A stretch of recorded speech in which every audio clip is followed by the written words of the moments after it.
Salut tout le monde, comment ça va? J'espère que vous allez bien et que tout se passe bien pour vous. Aujourd'hui, je vous retrouve pour une nouvelle vidéo, encore une fois pour une entrée, plat, dessert. Des recettes qui sont très faciles à réaliser, extrêmement bonnes et rapides à faire.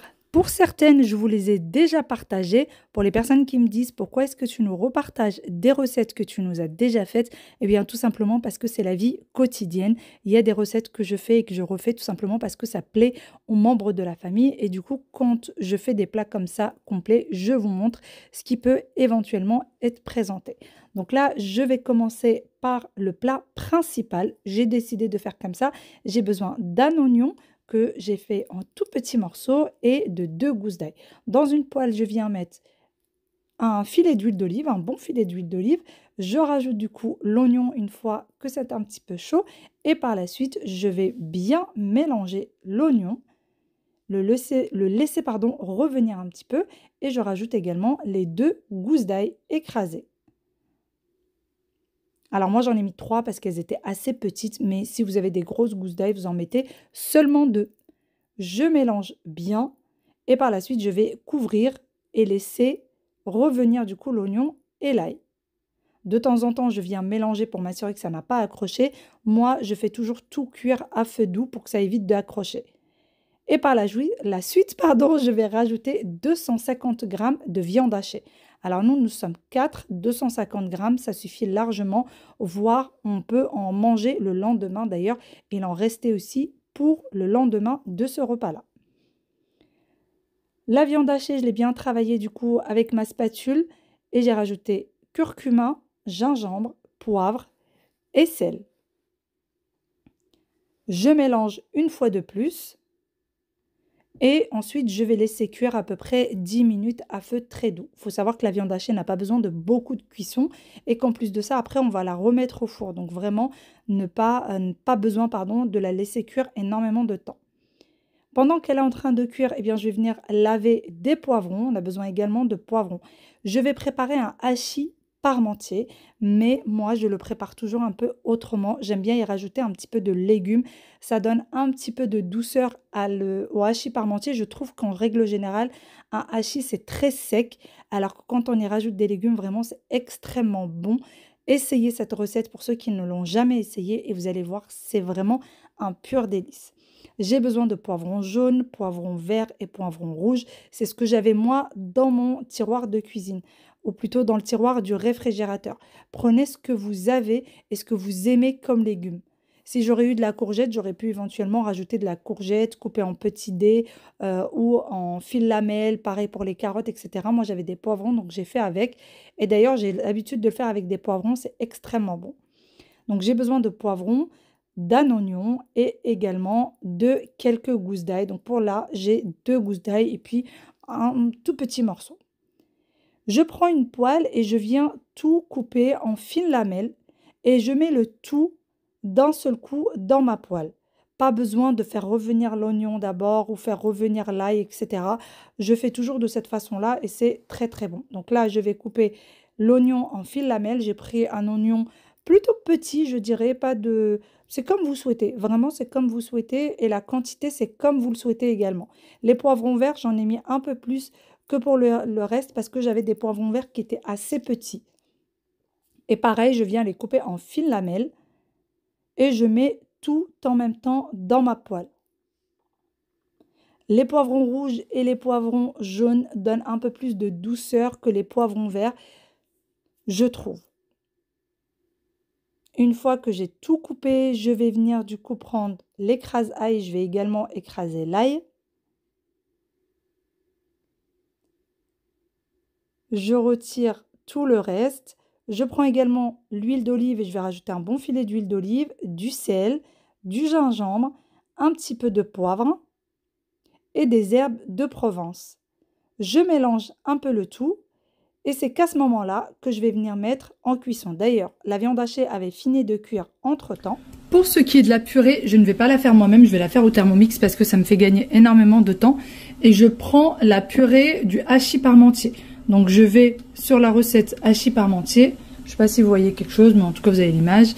Et je commence du coup par faire la purée que je trouve très très bonne. La purée du hachis, elle est très bonne. J'ai jamais essayé les autres purées que le Thermomix propose, mais en tout cas celle-ci est pas mal.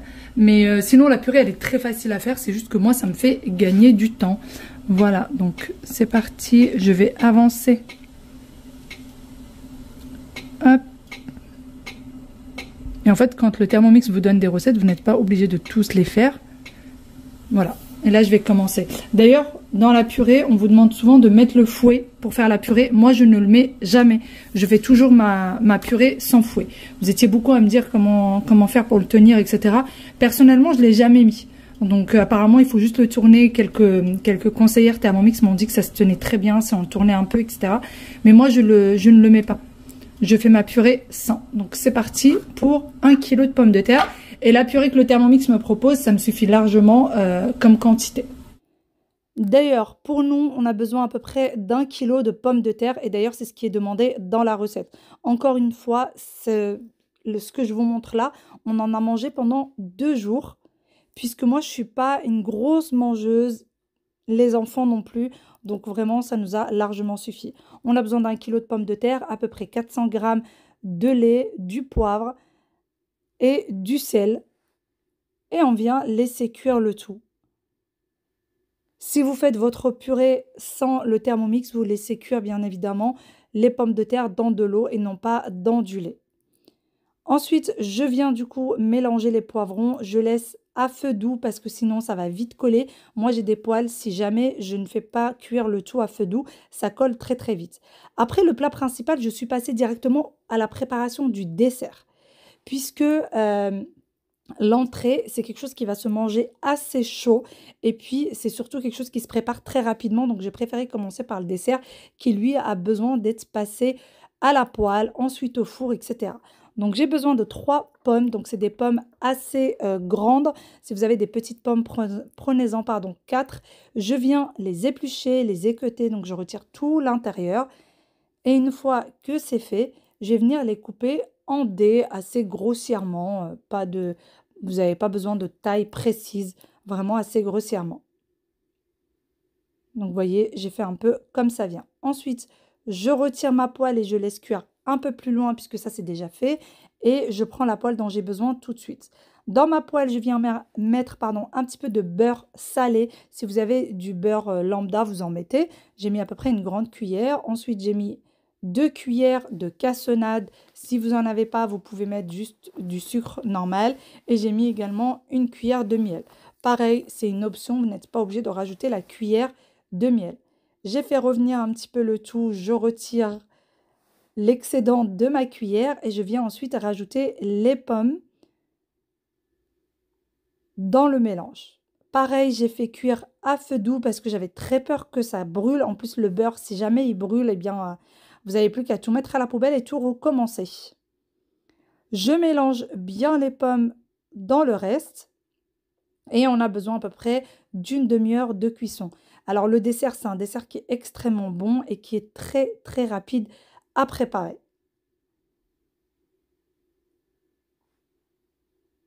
Bon, une fois que j'ai bien nettoyé ma spatule, je vais couvrir et je vais laisser cuire. Je viens m'assurer que les poivrons n'ont pas collé.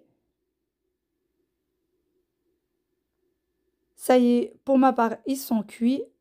Je ferme et je laisse refroidir. Et je vais venir éplucher un oignon et une courge butternut qui va me servir pour l'entrée. Je vais faire une petite soupe ou un petit potage en fait. Donc j'ai besoin de très très peu d'ingrédients pour ça. Et je trouve que ça se mange tout seul, ça se boit tout seul. Je ne sais pas tellement si on peut dire boire ou manger une soupe. Mais c'est extrêmement bon. Et puis en plus, les courges sont vraiment de saison. Alors comme vous le voyez, j'ai ma petite panière dans laquelle je mets toutes mes épluchures. Tout simplement parce que j'ai un compost dans mon jardin. Donc je garde vraiment toutes les épluchures que je viens mettre ensuite dans mon compost. Alors, j'ai horreur d'éplucher les courges. Vraiment, je trouve que ça glisse dans les mains, c'est pas très agréable. Mais pourtant, il faut le faire. Et en plus, le résultat après est top. Et surtout, la petite soupe est super bonne. Je reviens du coup au Thermomix. Alors, c'est bon, c'était cuit. J'ai rajouté le beurre. Et ensuite, je vais laisser tout mixer ensemble. Et ça y est, la purée sera terminée. Je viens vérifier mes pommes. Donc, vous voyez, quand c'est cuit à feu doux, eh bien, vous avez tout le jus de la pomme qui ressort.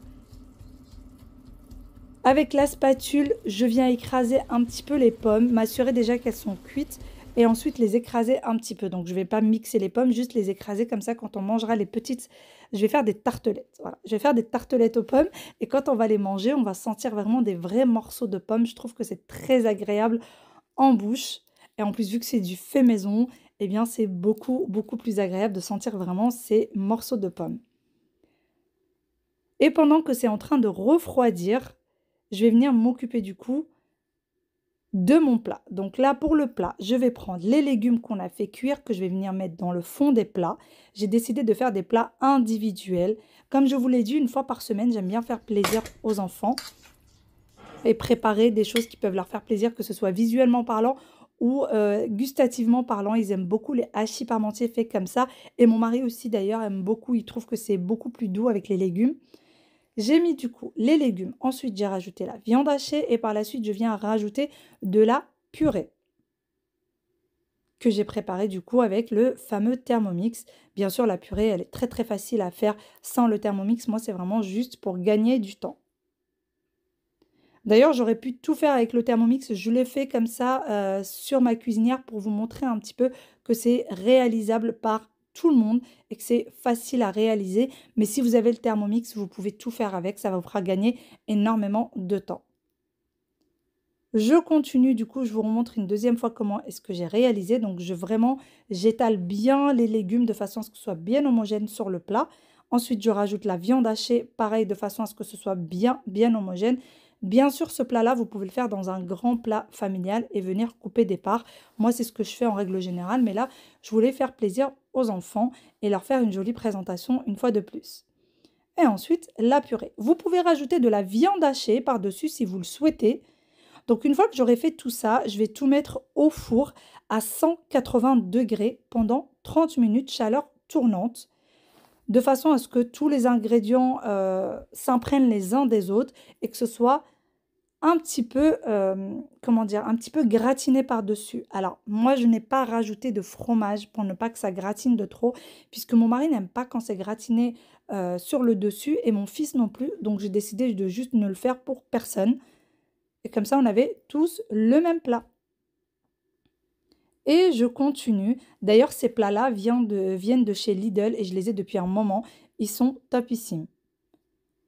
Une fois que j'ai mis du coup le tout au four, j'ai pris une casserole dans laquelle j'ai mis un filet d'huile d'olive et je viens y faire revenir l'oignon que j'ai coupé juste avant et que j'ai ciselé en fait en fil lamelle comme ça. Je le fais un petit peu revenir.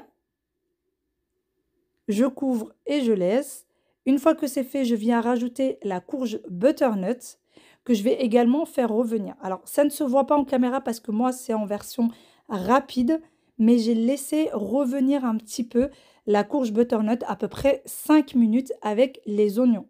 Vraiment, faites comme ça va donner un peu plus de goût. J'ai rajouté du sel, un petit peu de poivre et à ce moment-là, j'ai laissé revenir un peu.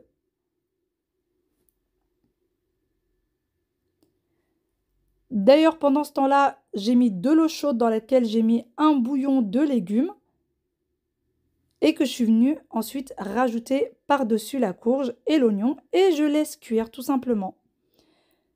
Pendant que c'est en train de cuire, je reviens à mon dessert une fois que mes pommes étaient bien refroidies et je vais venir faire du coup mes tartelettes. Donc j'ai besoin d'un emporte-pièce et avec l'emporte-pièce, je vais venir faire du coup des petits ronds ou des ronds comme ceci.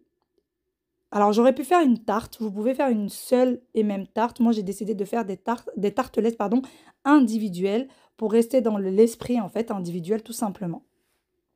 La pâte, je ne vais pas la jeter, le reste de la pâte, je ne vais pas le jeter. Je vais le mettre dans un sachet et je vais laisser de côté. Et ensuite, j'ai pris du coup les petits récipients à tartelettes que j'ai beurrés et je vais venir mettre ma pâte à l'intérieur. Alors,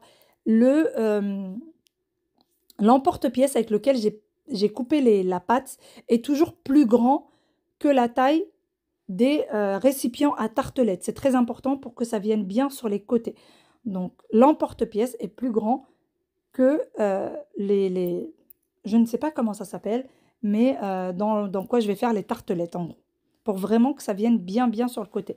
Ensuite, j'ai repris du coup la pâte que j'ai laissée poser et je vais venir la retravailler pour finir mes tartelettes. Donc ça ne se jette pas.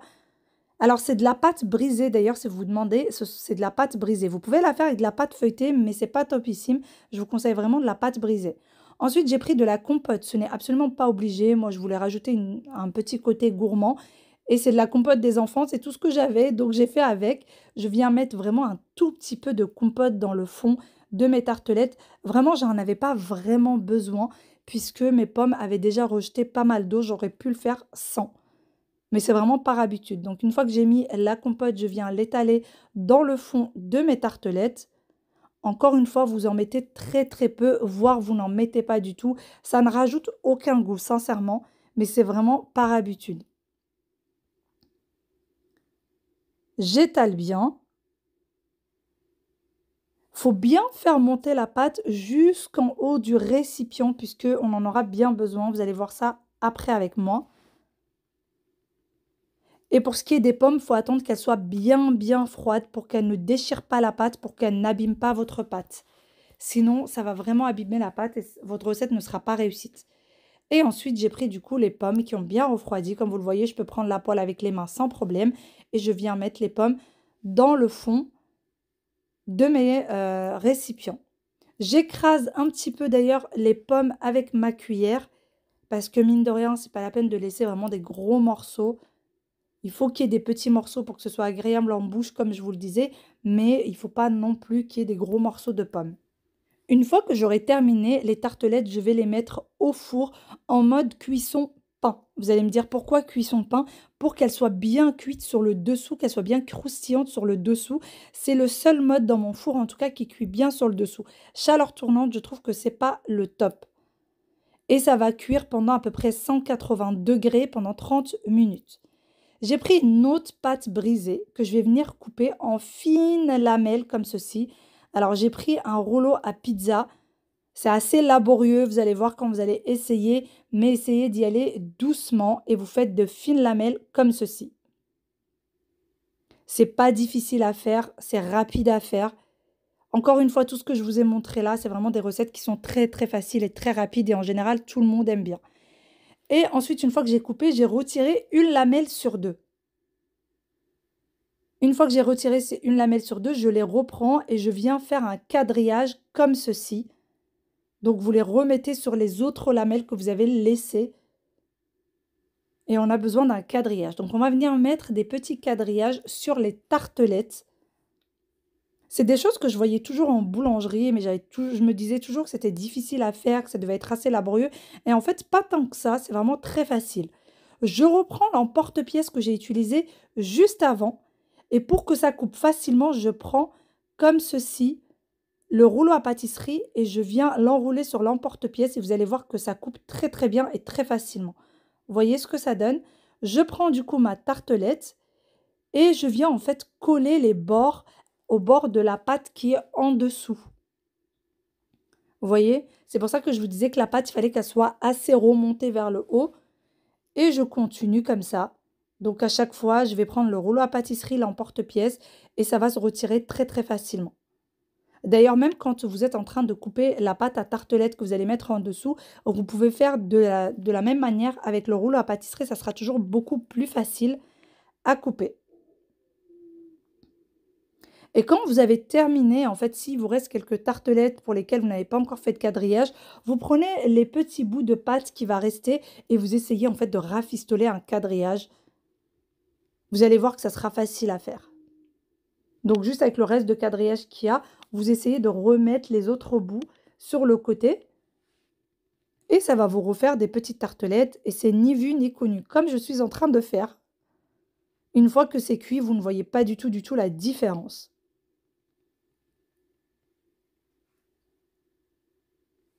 Et voilà, on termine comme ceci.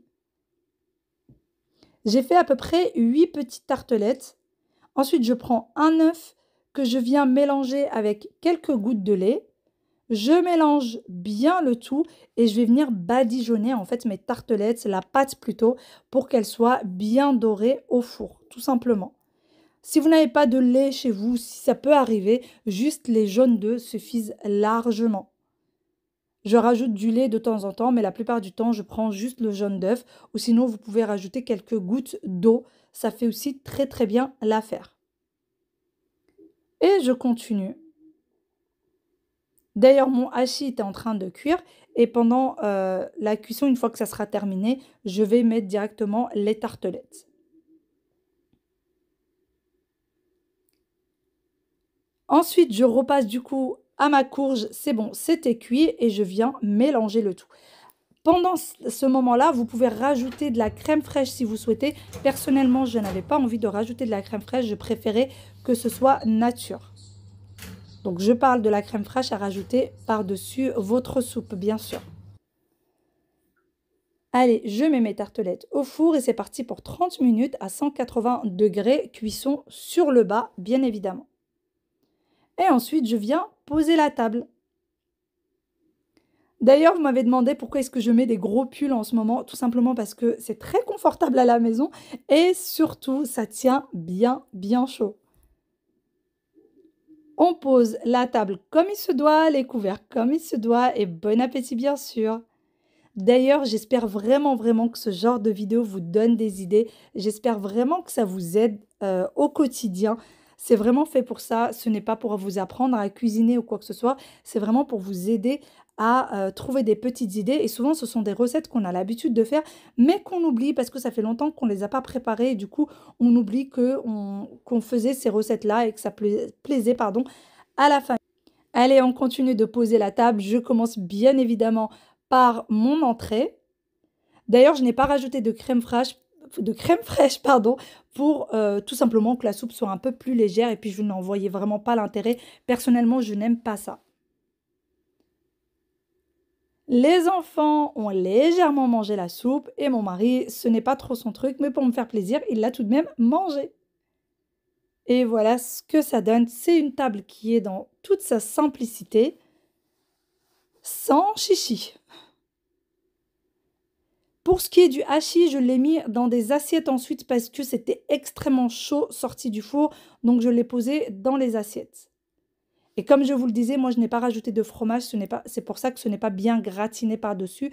Mais si vous voulez que ce soit bien bien gratiné, rajoutez du fromage râpé avant de le mettre au four. Et ensuite, place au dessert. Sur ce, j'espère de tout cœur que vous avez passé un bon moment avec moi, que vous avez passé un moment agréable. Je vous fais d'énormes gros bisous. Je vous dis à demain pour une nouvelle vidéo, pour de nouvelles recettes. À très bientôt. Bye bye et prenez soin de vous.